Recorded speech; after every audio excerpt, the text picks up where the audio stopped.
ఈ విచారణ సంస్థ సిద్దిపేటకు సంబంధించి ఇప్పుడు మీరు అన్నారు, అప్పుడు కేటీఆర్ కవిత ఇద్దరు 2009లో పోటీ చేద్దాం అనుకున్నారు కదా, వాళ్ళు సిద్దిపేట సీట్ అడిగారా? అప్పట్లోనే అడిగారా?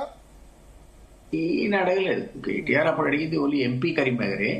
ఆల్టర్నేట్ కింద కేసీఆర్ చెప్పాడు సిరిసిల్లకు నువ్వు ఇక్కడ గెలువు, సర్వే రిపోర్ట్స్ అట్లా నెగటివ్ వచ్చాయని.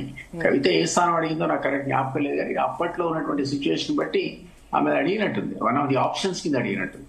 మరి నాకు కరెక్ట్ జ్ఞాపకం లేదు. బట్ ఇద్దరు అడిగారు, ఖచ్చితంగా ఎమ్మెల్యే సీట్లు ఇద్దరు అడిగారు. అందులో ఆమె అడిగిన దాంట్లో మరి 2-3 ఇస్తారు కదా ఆప్షన్స్, అందులో ఇది కూడా ఉన్నట్టుంది. బట్ అప్పట్లో నేను అన్నట్టు ఇద్దరు ఎస్టాబ్లిష్ కాలేదు కాబట్టి కేసీఆర్ అనేవాడు ఒక వాళ్ళు హరీష్ వైపు మొగ్గు చూపుతుండేవాడు. అందులో వాళ్ళ సిస్టర్స్ అంతా వచ్చి హరీష్ కి రికమెండ్ చేశారు. అప్పుడు ఆ రోజుల్లో మంత్రి పదవి ఇవ్వడానికి కొద్దిగా డిలే అయింది, ఎందుకంటే కేసీఆర్ కూడా హెసిటేట్ చేశాడు. నేను ఇంకా గెలవలేదు కాబట్టి గెలిచిన తర్వాత ఇద్దామనే ఆలోచనతో అప్పుడు మీకు జ్ఞాపకం ఉంటే రాజశేఖర రెడ్డి గారు 6 సీట్లే ఆఫర్ చేశాడు. 6 ఒకటి హరీష్ కి ఇవ్వాలంటే, ఎమ్మెల్యే కాకుండా ఇవ్వాలంటే కొద్దిగా ఇబ్బంది ఉండేది పార్టీ పరంగా కానీ, ఉద్యమ పార్టీలో కానీ, లేకపోతే మిగిలిన సీనియర్ లీడర్స్ అంటే అడ్వైజర్స్ లైక్ ప్రొఫెసర్ జయశంకర్ కానీ వీళ్ళందరూ కూడా అబ్జెక్ట్ చేసినట్టు నాకు. ఆ సందర్భంగా ఈయన ఎమ్మెల్యే అయినాకి ఇవ్వచ్చు. ఇప్పుడు తొందర ఏమిటంటే మరి రాజశేఖర రెడ్డితో ఉన్నటువంటి సంబంధాలు కదా, రాజశేఖర రెడ్డి ఒకసారి 4-5 ఇచ్చిన తర్వాత మళ్ళా ఎక్స్పాన్షన్ ఆయనకి ఇవ్వండి ఇచ్చే పరిస్థితి లేదు, అది హరీష్ తెలుసు. కాబట్టి ఆయన అప్పుడు మొత్తం వాళ్ళ అందరినీ చిన్నబాలు తీసుకుని వచ్చాడు, 5-6 సిస్టర్స్ అందరూ. అసలు 1 వీక్ మకాం పెట్టారు కేసీఆర్ ఇంట్లో. ఆయన్ని మంత్రి పదవి ఇచ్చేంత వరకు వాళ్ళు పోనేలేదు, అంత ప్రెషర్ పెట్టారు. దాన్ని వద్దు అనడానికి కానీ రెసిస్ట్ చేసే ప్రయత్నం అటు కవిత కానీ కేటీఆర్ అప్పుడు చేయలేదు. ఇప్పుడు అంతా పార్టీ వాళ్ళ గ్రిప్ లో లేదు, ఈ నాయకులు కూడా ఎవరు ఆయన గ్రిప్ లో టోటల్గా లేదు. కాలక్రమంలో హరీష్ నీళ్లు పక్కకు పెట్టి గ్రాడ్యువల్ గా పార్టీని కబ్జా పెట్టాడు కేటీఆర్ అనేవాడు. వర్కింగ్ ప్రెసిడెంట్ కూడా అయ్యాడు. హరీష్ కూడా సైలెంట్ అయ్యాడు, మనకందరికీ తెలుస్తుంది. ఒకనొక సందర్భం ఎట్లా వచ్చిందంటే, అది మరి ఫోన్ ట్యాపింగ్ వల్ల దేంట్లో కానీ అతను వేరే ఎమ్మెల్యే డబ్బులు ఇచ్చాడనే విషయానికి కేసీఆర్ తెలుసుకున్నాడని, దాని మీద చాలా సీరియస్ అయ్యాడని, అందుకే అతన్ని మంత్రివర్గంలో దూరంగా పెట్టారని కదా. అప్పుడు కొన్ని రోజుల తర్వాత మళ్ళీ తీసుకున్నారు తప్ప ఫస్ట్ కొంతకాలం హరీష్ దూరంగా ఉంటాడు. కాబట్టి గ్రాడ్యువల్ గా నెంబర్ 2 స్థానంలో ఉన్న హరీష్ అనేవాడు నెంబర్ 3కి నెంబర్ 4కి పడిపోయాడు. ఆ స్థానాల్లో కేటీఆర్ కవిత వచ్చారు. సంతోష్ అనేవాడు సరే ఆ స్థానం వేరే, అది పర్సనల్ గా ఆంతరికుడు ఉన్నాడు. అప్పటి నుంచి ఇప్పటి వరకు కూడా ఆ పొజిషన్ అతన్ని మారలేదు. డెఫినెట్లీ ఇన్ఫ్లుయెన్షియల్ పొజిషన్ లో ఉన్నాడు, కానీ పొలిటికల్ డెసిషన్స్ తీసుకోడా, ఎవరి గురించి చెప్తాడు చెప్పడు, రాజకీయ నిర్ణయాల్లో ప్రత్యక్షంగా అతని ప్రభావం అనేది కనిపించేది కాదు, ఒక్క లావాదేవీలో తప్ప. అది మనం చెప్పలేము, అది ఆమె చెప్తోంది మనకంటే ఎక్కువ, వీళ్ళిద్దరు ఇది చేశారు అది చేశారు. కాబట్టి ఆ క్రమంలో మెల్లగా 2-3 ఇయర్స్ తర్వాత వర్కింగ్ ప్రెసిడెంట్ అయిన తర్వాత కేటీఆర్ అనేది పార్టీ టోటల్ క్యాప్చర్ చేశాడు. ఈమెకు అంతగా అనుకున్న స్థానం రాలేదు అన్నది తనే చెప్పుకుంటుంది, మనం చెప్పేవారు.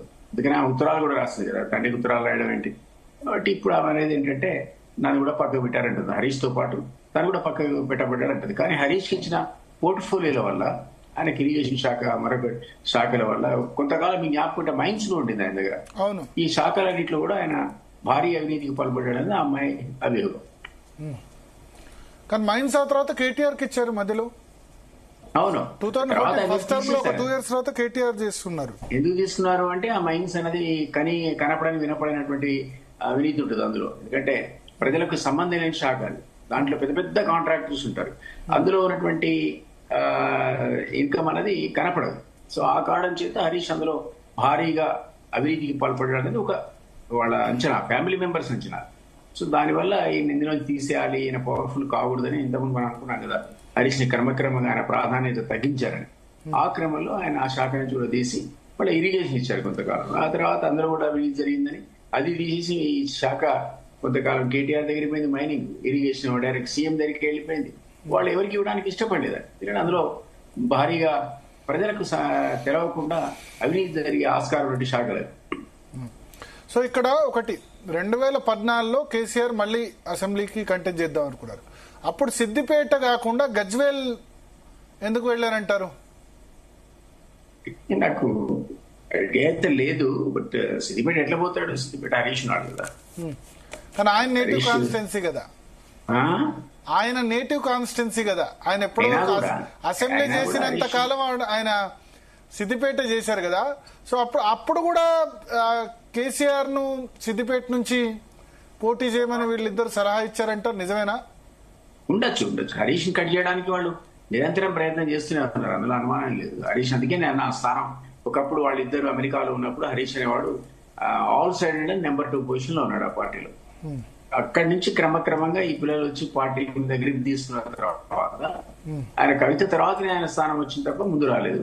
ఒకనొక తరపులో ఈ సంతోష్ అనేవాడు వీళ్ళందరికీ కూడా ఒక పైన ఉన్నాడు. పొలిటికల్ గా ఇంటర్ఫియర్ కాడు కాబట్టి ఇప్పుడు కాంట్రవర్సీ కాలేదు, కానీ అతను నిజంగా పొలిటికల్ ఇంటర్ఫియర్ ఉంటే చాలా కూడా అయ్యండి. అతను కేవలం నాకు తెలిసి ఆయన హెల్త్ చూసుకోవడం ఒకటి, తన పర్సనల్ అజెండా ఉన్నటువంటి రాజ్యసభ ఒకటి, మరి లావాదేవీలకు సంబంధించి తీవ్రమైన ఆరోపణలు చేస్తారు. అలాంటివి తప్ప వీళ్ళ డైరెక్ట్ గా పొలిటికల్ కానీ పార్టీ అఫేర్స్ కానీ అంతగా డైరెక్ట్ ఇంటర్ఫియర్ కాలేదు. కానీ కేసీఆర్కి ఏం చెప్పాడు ఏం చెప్పలేదు, చెప్పాడా లేదా అనేది వేరే అంశం. ఓకే, సో ఇప్పుడు సిద్దిపేటకు సంబంధించి ఆమె నిన్న స్టేట్మెంట్ చేశారు, ఇది కర్మభూమి